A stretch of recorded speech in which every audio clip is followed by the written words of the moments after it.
எல்லாமே நல்லா இருக்கிறீங்களா?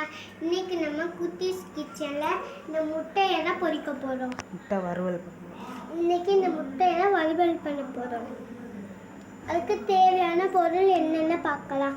முட்டை வேக வச்சு இது மாதிரி கட் பண்ணி சொல்லுங்க. எத்தனை இது? 10 முட்டை. முட்டை 10 முட்டையை இது மாதிரி நல்லா வேக வச்சு நல்லா தோலெல்லாம் நல்லா உரித்து அரைச்சி வச்சுக்கிற மாதிரி. வெள்ளைப்பூடு இப்படி குட்டி எடுத்துக்கலாம். 4 பல்லு வெள்ளைப்பூடு இந்த அளவுக்கு இது மாதிரி தட்டி எடுத்துக்கலாம். உப்பு இவ்வளோ எடுத்துக்கலாம்.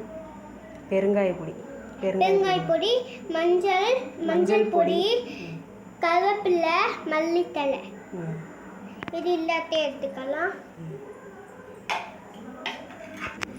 தோசை சட்டி அடுப்பில் வச்சு ஆயில் ஊற்றிக்கலாம். கடுகு இவ்வளோ போட்டுக்கலாம்.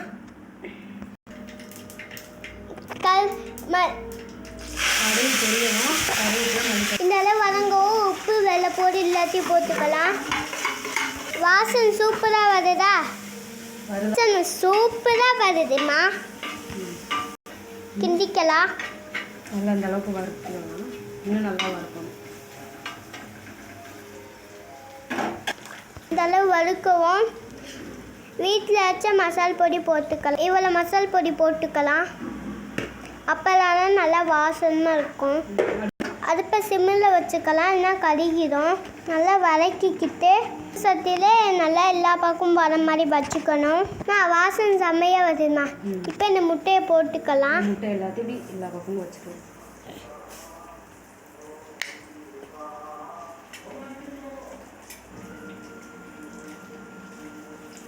மெதுவாக போடணும், இல்லைன்னா மேலே தெரிச்சிடும். மெதுவாக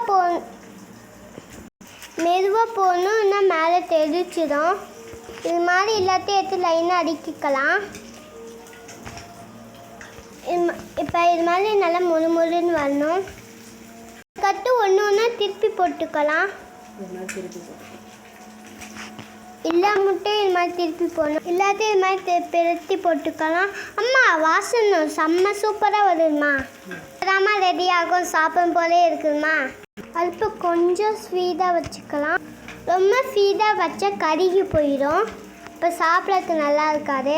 எங்கள் அம்மா செய்கிற சமையலையே இந்த முட்டையில் எனக்கு ரொம்ப பிடிக்கும். நீங்களும் இது மாதிரி கன்ஃபார்ம் ட்ரை பண்ணி பாருங்கள், செம்மையாக இருக்கும்.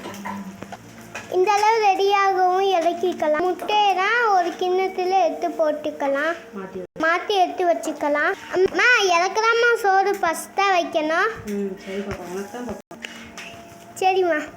கொத்தமல்லி மேலாக போட்டுக்கலாம். அவ்வளோதான் ரெடி ஆயிடுச்சு. சாப்பாடு வச்சு ரசம் ஊற்றி முட்டை வச்சுக்கலாம். இன்றைக்கி எங்கள் வீட்டில் ஸ்பெஷலே இதுதான். ரசம், சோறு, முட்டை வறுவல். அம்மா எனக்கு 2 தாம்மா வச்சுருக்கேன் உனக்கு. ஒரு குட்டி முட்டை, இன்னொன்று கொஞ்சம் பெரிய முட்டை. சரி, சாப்பிட்டு பார்க்கலாம். சுடுதா? சாப்பிட்டு பார்க்கலாம்.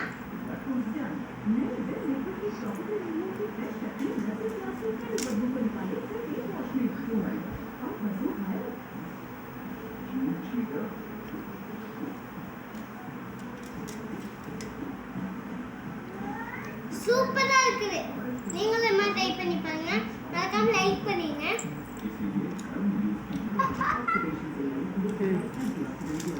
அப்பா ஐயோ மவுண்டு சப்பாத்தியன் போறேன். அப்பா சொல்றேன், ஆனா அப்பா வீடியோ எடுக்காதீங்க. பரையன் பார்த்து ஆமா, நீங்க சாப்பிட்டு அப்பா நீங்க